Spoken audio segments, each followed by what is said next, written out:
अस्सलामुअलैकुम। Welcome to S zone. आज की हमारी ये वीडियो थर्ड क्लास की है। उर्दू की बुक का नाम है सितार। तो ये जो हमारे नए कोर्स की बुक आई है सितार, उसकी वीडियो आज बना रही हूँ। तो आज हम करेंगे सबक नंबर 9, म्यूज़ियम की सैर। तो मैं इसकी रीडिंग कर रही हूँ इस लेसन की, आप लोग अच्छी तरह से पढ़ लीजिएगा सुनकर। तो म्यूज़ियम की सैर है। स्कूल में आज बच्चे बहुत खुश थे। कुछ बच्चे तो इतने खुश थे कि वो खाने के वक्फे में बात भी कर रहे थे। वक्फे यानी कि रिसेस, लंच टाइम होता है ना, रिसेस टाइम। आज स्कूल में शोर भी कम था, जिसकी वजह से अरशद और मरियम की बातें बिल्कुल साफ साफ सुनाई दे रही थीं। अरशद, मैम कह रही थी कि हम लोग doctor A P J Abdul Kalam memorial घूमने जाएंगे। यानी कहाँ जा रहे हैं घूमने? कौन से म्यूज़ियम में? Doctor A P J Abdul Kalam का जो है ना म्यूज़ियम, उसमें। मरियम हैरत से, doctor A P J Abdul Kalam कौन थे? तो ने मरियम को हैरत हुई ना कि इसके मतलब ये नाम जो सुनकर उसको हैरत हो गई ना कि वो कौन थे। तो हमारा पेज नंबर 73 कंप्लीट हो गया। नेक्स्ट पेज पर हम चलते हैं। अरशद, जब हम कल मेमोरियल जाएंगे तो मैम से पूछेंगे कि ये कौन थे। सारे बच्चे दूसरे दिन तैयार होकर वक्त पर स्कूल पहुंच गए और बहुत खुश थे। वो घर से अपनी पसंद के खाने भी साथ लाए थे। तभी बस आ गई और मैम ने उनको बस में बिठा दिया। कुछ ही देर में बच्चे ए पी जे अब्दुल कलाम मेमोरियल पहुंच गए। बच्चे बस से उतरे और लाइनों में म्यूज़ियम के अंदर दाखिल हुए। दाखिल होते उन्हें एक किश्ती दिखाई दी। देखिए ये कश्ती दिखाई दे रही है ना, तो इस कश्ती की बात हो रही है। मरियम, मैम यहाँ कश्ती क्यों रखी है? जबकि रात में मेरी वालदा ने ए पी जे अब्दुल कलाम के बारे में बताया कि वो बहुत बड़े साइंसदान थे और इनको लोग मिसाइल मैन भी कहते हैं। मैम, आपकी वालदा ने बिल्कुल सही बताया, वो एक बहुत बड़े साइंसदान थे। कश्ती जो यहाँ रखी हुई है ये उनके वालिद मोहतरम ज़ैनुल आबिदीन की है, जिसे वो मछली पकड़ने वालों को, अब अगले पेज पर चलते हैं, किराए पर दिया करते थे। इसी निस्बत से ये यहाँ रखी हुई है। तो देखिए ये doctor A P J Abdul Kalam, इनकी तस्वीर है ये। Doctor A P J Abdul Kalam का बचपन यहीं गुजरा। Doctor A P J Abdul Kalam की पैदाइश 15 अक्टूबर 1931 को तमिलनाडु के ज़िला रामेश्वरम के एक छोटे से गांव धनुष कोडी में हुई। इब्तिदाई तालीम के दौरान ए पी जे अब्दुल कलाम अपने मोहल्ले में अखबार तकसीम करते थे। बच्चे कुछ आगे बढ़े तो उन्होंने मुख्तलिफ़ किस्म के मिसाइल देखे। राहुल, मैम उन्होंने साइंस में कैसे दिलचस्पी लेनी शुरू की? Ma'am, doctor A P J Abdul Kalam अपनी इब्तिदाई तालीम के बाद जब मद्रास इंस्टीट्यूट ऑफ टेक्नोलॉजी से खलाई साइंस में ग्रेजुएशन कर रहे थे, उस वक्त उनकी दिलचस्पी बढ़ी। Indian space research organisation ISRO में काम करते हुए doctor A P J Abdul Kalam ने सैटेलाइट लॉन्च व्हीकल SLV-3 की तरक्की में अहम किरदार अदा किया। ये भारत की खलाई कोशिशों में अहम हैसियत रखता है। तो ये वाला पेज हमारा कंप्लीट हो गया। अगले पेज पर हम चलेंगे। बच्चों, doctor A P J Abdul Kalam यहीं नहीं रुके, बल्कि उन्होंने सन 1974 में भारत के पहले एटम बम का तजुर्बा किया, जिसकी वजह से उन्हें पूरी दुनिया में शोहरत मिली। उनके इसी शौक़, मेहनत और लगन की वजह से मिसाइल टेक्नोलॉजी के मैदान में भारत ने खुद मुख्तारी हासिल की। अग्नि, पृथ्वी, आकाश, नाग और त्रिशूल जैसे मिसाइल डॉक्टर कलाम साहब की ही क़यादत में बनाए गए। बच्चे और आगे बढ़े तो उन्होंने सितार देखा। आमना, मैम ये सितार यहाँ क्यों रखा है? Ma'am, A P J Abdul Kalam को मौसीकी यानी म्यूज़िक से बहुत लगाव था। इन्हें सितार बजाना बहुत पसंद था। बच्चे बहुत खुश थे। आखिर में आसिफ ने मैम से पूछा, आसिफ मैम, मैंने सुना है कि वो हमारे सदर जमहूरिया भी थे। सदर जमहूरिया यानी राष्ट्रपति, प्रेसिडेंट है ना? मैम, जी हाँ, आपने सही सुना है। वो 26 जुलाई 2002 से 24 जुलाई 2004 तक हिंदुस्तान के सदर जमहूरिया रहे हैं। Doctor A P J Abdul Kalam बच्चों से बड़ी मोहब्बत करते थे। तो हमारा पेज नंबर 76 हो गया कंप्लीट। अगले पेज पर चलेंगे। वो बच्चों से मिलते, इनसे सवालात करते और ताकीद भी करते कि इल्म हासिल करने के लिए सवालात करना ज़रूरी है। वो कहते थे कि बच्चों को सवाल करने दें, हर बच्चा बहुत सारे ख्वाब लेकर पैदा होता है। उन्होंने स्कूल के बच्चों को नसीहत करते हुए कहा कि किताबों और अजीम इंसानों को अपना दोस्त बनाएं। वो ये भी कहते थे कि ज़िंदगी का बुनियादी मकसद खुश रहना है। डॉक्टर एपीजे अब्दुल कलाम का कौल है कि हर छोटी मुस्कुराहट किसी के दिल को छू सकती है। बच्चा अपनी सलाहियत को परवान चढ़ाकर मुल्क की तरक्की में हिस्सा लेता है, ख़ुद भी खुश होता है और दूसरों को भी खुशी देता है। आज का दिन बच्चों की ज़िंदगी का अहम दिन था। म्यूज़ियम घूमने के बाद बच्चे खुश अपने घर वापस आ गए। तो हमारा यहीं पर चैप्टर कंप्लीट हो गया। देखिए ये पेज भी हमारा कंप्लीट हो गया। अगले सफ़े पर हम चलेंगे। तो देखिए यहाँ पे नेक्स्ट पेज पर यहाँ पर हमारी मश्क हो गई स्टार्ट। तो मश्क को एक्सरसाइज बोलते हैं। तो यहाँ पर पढ़िए और समझिए, यानी यहाँ पर अल्फाज और इसके मीनिंग है, अल्फाज मायने।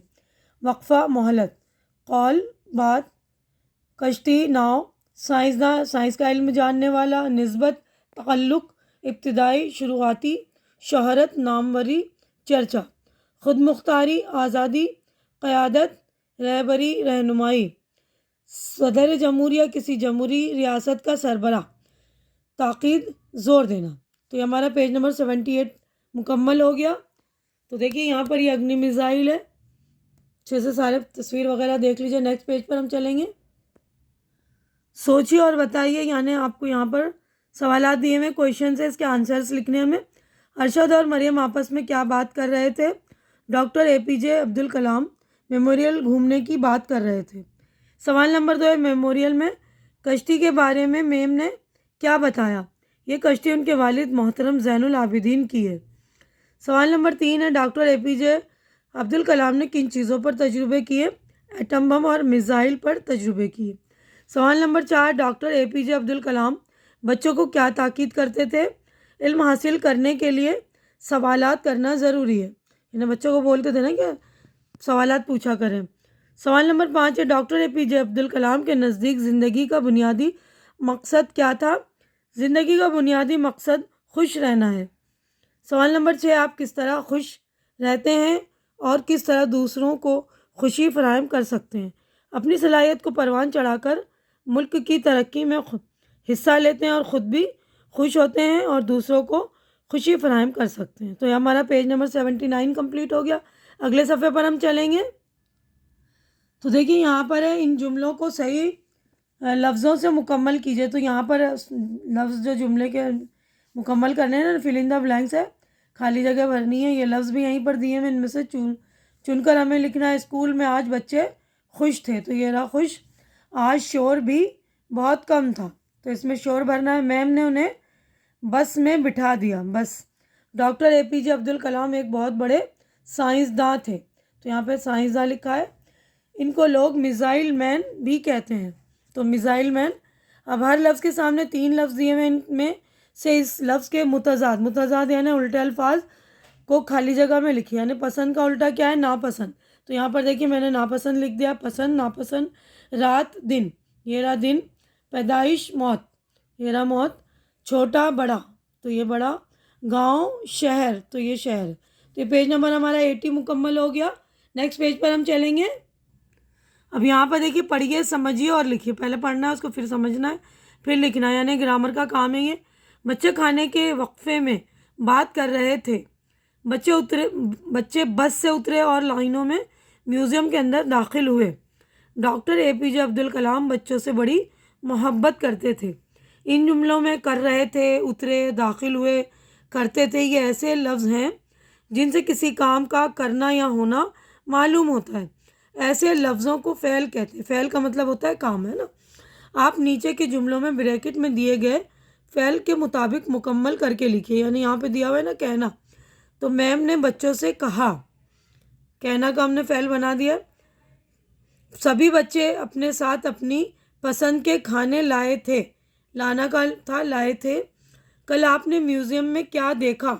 देखना का देखा। म्यूज़ियम की सैर से आपने क्या सीखा? सीखना का सीखा। Missile doctor APJ Abdul Kalam की क़यादत में बना, तो यहाँ पर आएगा बना। तो देखिए यहाँ पर बना, बनाना से बना, तो यहाँ पर देखिए इसकी फ़ेल की तारीफ़ है। परिभाषा कहते हैं हिंदी में और इंग्लिश में डेफिनेशन बोलते हैं ना, तो फ़ेल की तारीफ़ है वो लफ्ज़ जिससे किसी काम का होना या करना मालूम हो से फ़ेल कहते हैं। तो हमारा सफ़ा नंबर 81 कंप्लीट हो गया। नेक्स्ट पेज पर हम चलेंगे। अब यहाँ पर देखिए सही बयान पर टिक का निशान और गलत पर क्रॉस का निशान लगा, यानी राइट रॉन्ग है।